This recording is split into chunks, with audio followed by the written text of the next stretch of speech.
Magandang araw ulit sa inyong lahat mga kamatsas. Nandito na tayo ngayon sa pangatlong match na nagpainit din ng katatapos lang na quarterfinals ng Winners Bracket Julius Bayer Cup Double Eliminations 2023.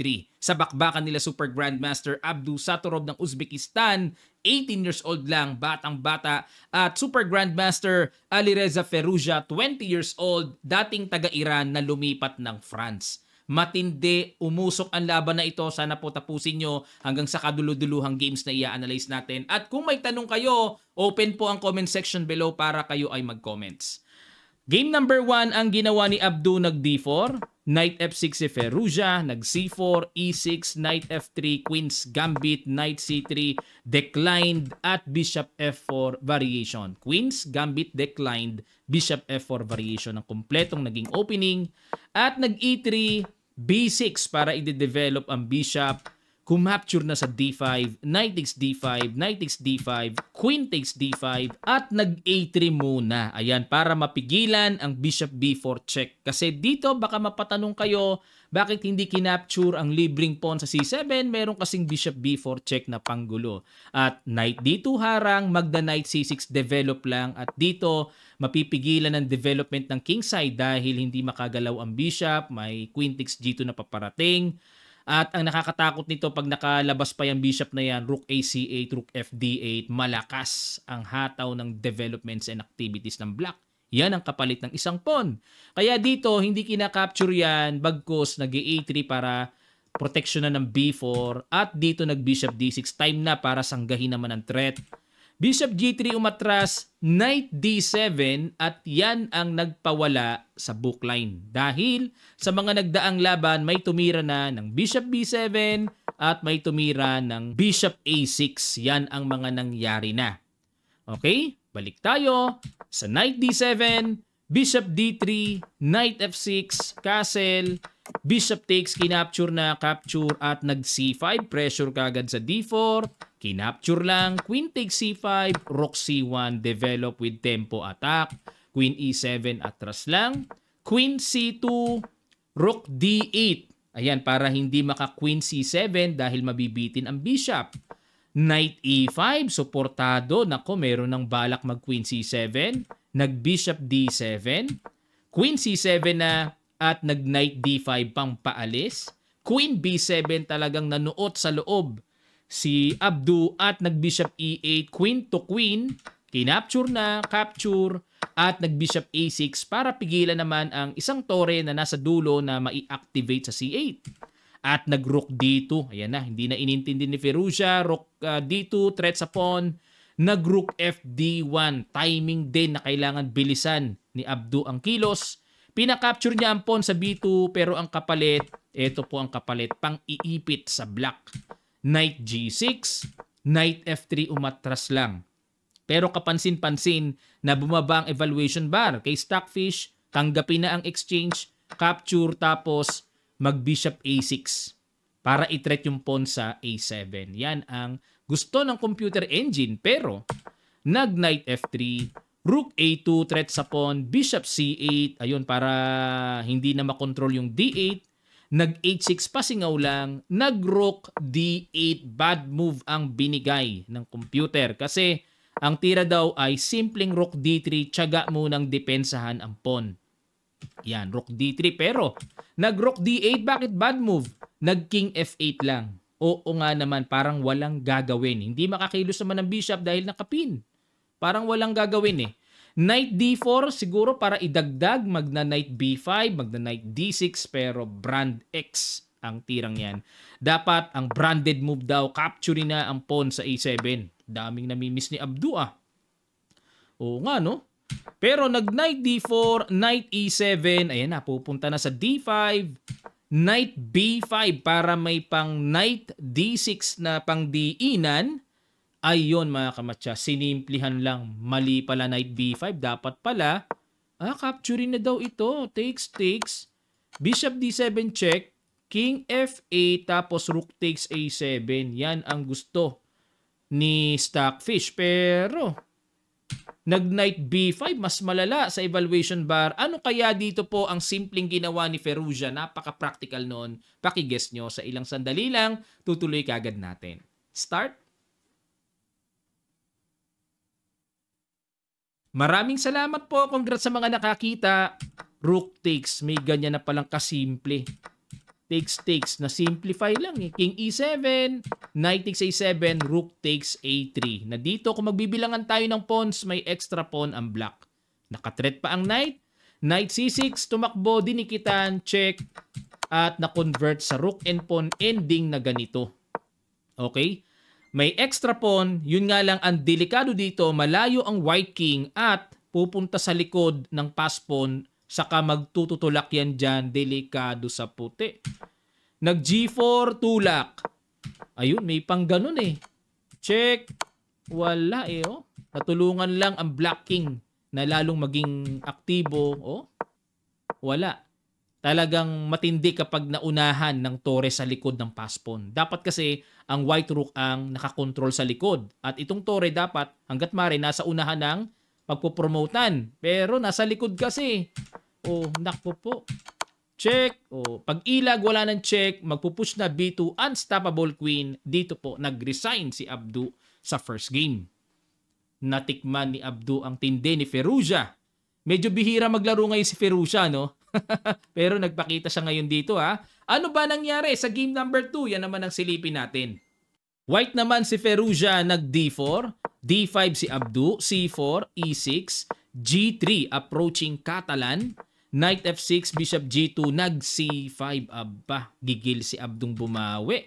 Kumapture sa D5, Knight takes D5, Knight F3, kumapture sa D4, Knight takes D4, at nag Bishop C5, Castle, Knight C3, capture para magkaroon ng isolated pawn ng white, at nag E5, Knight B3, Bishop D6, Bishop G5, Queen C7, nag Queen D2, at yan po ang novelty.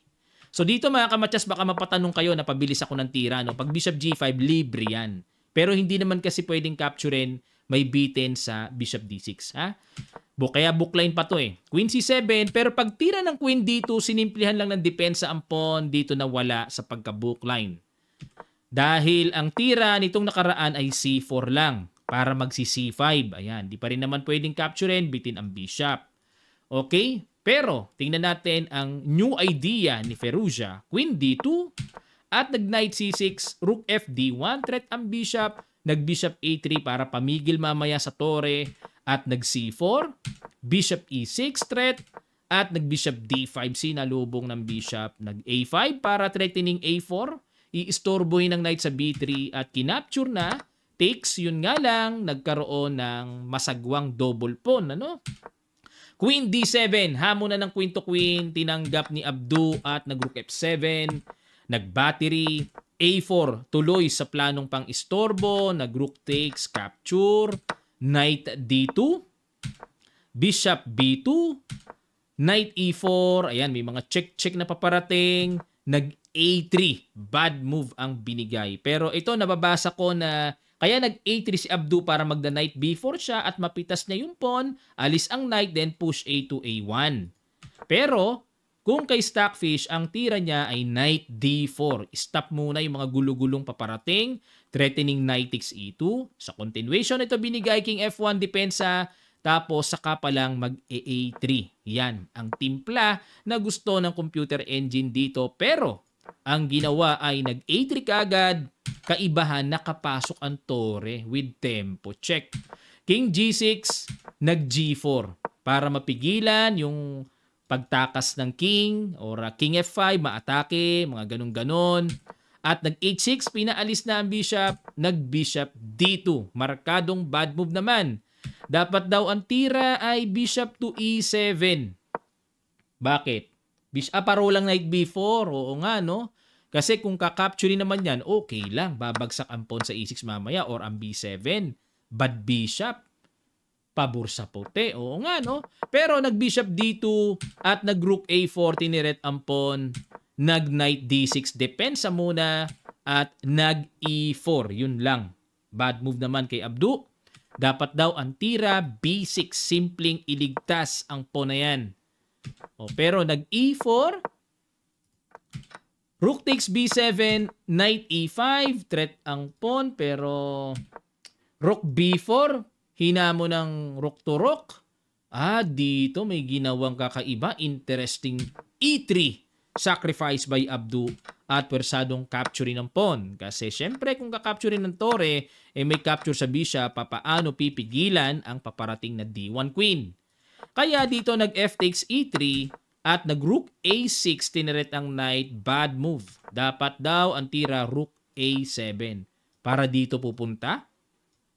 Ayun, pero nag-Rook A6, C5 depensa, Rook C6, Knight B7 depensa ulit, Rook C7, at nag-H3 depensa sa pawn, H5 pambasag, kinapture lang, then kinapture, Bishop E1, G5, Bishop G3, ay ang gandang maneuver, pressure sa knight, Rook D7 umiwas, Knight D6 binarhan para hindi na makakalikalikot pa dyan, Knight C6 threat sa tore, Rook B6 paalis, Knight E7, and push C6. Diretso na. Rook C7, kukunin na ang pawn at nag-Rook B7. Yun lang, may pamwersang ganun. Ayun, binigay na ni Abdu yung isang pyesa. Rook C2 capture, Bishop A1 para babawi doon, Knight F5. Yun lang ang masakit. May threatening, strong matchas. Pag-capture talagang nagpamatchas. Namatchas. Yun lang. Aw! Dalawang sunod na, 2-0. Sa game number 3, tabla na lang kailangan ni Firouzja. Samantalang si Abdu, kumbaga sa billiard, kailangan na niyang i-love set para makabawi. 2 wins ang kailangan niya para makapunta pa sa tiebreaker. Tingnan natin ang game number 3. White uli si Abdu nag-D4, Knight F6 si Firouzja, C4, E6, Knight F3, D5. This time nag-C5 naman, nag-semi-tarash, Queen's Gambit declined. Nung game 1, kung matatandaan nyo po, Bishop E7 ang simpleng ginawa. Pero C5 naman ngayon, nag-C takes D5, C takes D4, Knight takes D4, Knight takes D5, at nag-Bishop D2, simple lang. Bishop C5, samantalang si Firouzja ang tutulis ng mga developments. Knight B3, Bishop E7, nag-G3, castle. Ayun, pag-castle nawala sa bookline. Dahil sa mga nagdaang laban, ang mga nagawa na ay may nag-B6 para i-develop ang bishop. Mayroong tumira ng Bishop F6, pang pressure lang sa knight. At may tumira ng Knight C6, simpleng develop lang. Ngayon pa lang nangyari ang castle. Bishop G2, Knight B6, Knight A5. Inatake kagad ni Abdu. Gigil na talaga si Abdu. Gusto talagang bumawi na no? Bishop B4, yun lang. Kinargahan ng malupites na tira. Bishop B4, Knight E4. Teka muna mga kamatsas ha. Pinapakapture ang pawn sa B7. Ba't naman hindi kinagat ni Abdu? Ano meron dyan? Magku-Queen E7. Yun lang. Malulongkolites ang Knight sa B7. Saan pupunta? Ikakapturein na ng buong buo yan. Halimbawa kung mag-Knight A5, kakapturein lang yan. Takes, may support ang Knight Lalabas 2 minor pieces. Sa tore ang kapalit. Mga black dito. Okay? Kaya nag-Knight E4 lang si Abdu. Kinapture, takes, Knight C6 develop with tempo, Bishop C3 at nag-Knight D5, habol, castle, B6 para magde-develop na, Queen A4, threat ang Knight, Bishop B7, Queen A3, kumambyo pa atras pero bad move. Dapat daw ang tira, Bishop D2, then to follow na ang Rook AC1 and Rook FD1. Yan ang proper na pwesto ng mga tore. Slightly better for white. Pero, nag-Queen A3, nag-A5. Ayun, parang tutungtungan ng Knight sa B4. Nako, antibay niyan. Knight D6. Yun naman ang purpose dito ng pagkaka-Queen A3 para may mga ganyang kalikot. Iniwasan lang Bishop A6 may threat sa pawn. Kinapture na, takes, at nag-Rook FD1, Knight E7, depensa muna, at nag-E4. Queen D7. Teka muna mga kamatsas bakit naman hindi kinapture ang pawn sa D5? Mag-Rook FD8. Ayun, papaalisin Pag nag-knight e4, may knight takes d5. Solid naman yan kahit na nakapin pero hindi palagian yan. Pag bishop b7 at iwas ng queen, wala na ang pressure sa d-file. Ayun. Pero nag-bishop d4, inatake ang pawn sa b6, nag-d takes e4, knight takes e4 at nag-rook f d8. Ubod ng tapang ni Perugia. Kahit umalis ang bishop, mukhang sasalubungin yata ng capture. Nag-queen f3, hindi maialis ang bishop somewhere. Halimbawa, kung ang gawin dito ay bishop takes b6, sasalubungin lang yan ng capture. Ganyang katapang ang plano dito. Pag nag-king g2, then bishop to f1 check, pwersado, king f3, yun ang malala. May rook d3, kuha ang queen, overwhelming advantage sa material ang mangyayari. Ngayon, bakit ba kasi umangat, coach? Bakit hindi mo ibaba? Di bishop h3, matchas kagad. Okay? Balik tayo, kaya hindi magalaw-galaw ang bishop. Nag-queen f3 muna, extra support sa rook. Yan na. Aalis na ang bishop, pero naamoy kagad ni Perugia. Nag-queen c6, depensa na rin sa pawn b6, at nag-rook ac1, queen g6, h4 para i-istorboy ng h5, nag-h6 lang, h5, queen e6, rook e1 ay talagang habol-habol, no? Excellent move. At nag-queen f5. Good counter naman ang ginawa dito ni Perugia. Kasi po, baka maisip nyo, coach, ba't hindi kinapture ang libreng bishop? May knight f6 check kasi. Pag kinapture ng queen, may queen takes. Yan ang paparating. Pag umiwas, then queen takes a6, lalabas. Quality up dito ang puti. Klaro, walang gulo-gulo dito ang black na kapalit. Okay, balik tayo. Kaya dito nag-queen f5, queen to queen, at napilitan ng capturing yan, takes.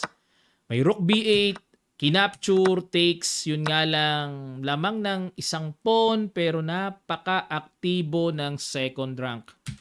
Rook a1, ayun, na bad move pa kasi para hindi bumagsak yung pawn, pero dapat daw ang tira bishop c3. Ipa-capture ang pawn, tapos rook a1. Hindi na nga pwedeng tabla si Abdu Kaya desperate na tira niya, nag-rook a1, knight d4, threatening knight c2 double, o kaya knight f3 double, nag-rook a b1, rook takes, at nag-bishop d3, yun lang ang masaklap. Nag-rook d1, at dito po pakiguess nyo ang huling bitaw na tira ni Alireza na pa-resign ang warrior ng Uzbekistan. Sa ilang sandali lang, tutuloy kagad natin. Start.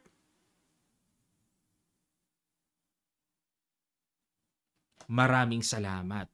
Congrats sa mga nakakita. Dito kasi, sa rook d1 na to, pag kinapture ang knight, simpleng makukuha lang ang knight. At nakakonek pa yan. Nakadikit pa Pag kinapture naman ang bishop, kakapturein lang ang bishop sa d3. Sakto pa rin. Pero may ganitong knight f3 check. May tempo pa pala resign si Abdu. Bakit po? Kasi pag umangat yan, king g2, kakapture muna sa knight. Nakatutok pa, nakabitin pa ang bishop, kaya resign na talaga. Tiniri 0 ni Perugia, si Abdu Abba. Pero hindi pa naman po nawawala ng pag-asa si Abdu dahil may chance pa siya sa loser's bracket dahil ito ay double eliminations knockout system. Okay, ang makakalaban ni Perugia, maganda, Wesley So. Ayan, si Magnus kasi ang kalaban ay si Caruana. Magandang live ito sa semifinals ng winner's bracket. Mamaya, alas 12:50 or 12:50, September 1, Philippine time, magkita-kita tayo. Mamayang madaling araw sa live. Matulog na po yung mga magpe-prepare or kung kaya nyo naman ang puyat hanggang alas 3 ng madaling araw, makipagsabayan. Magkape-kape.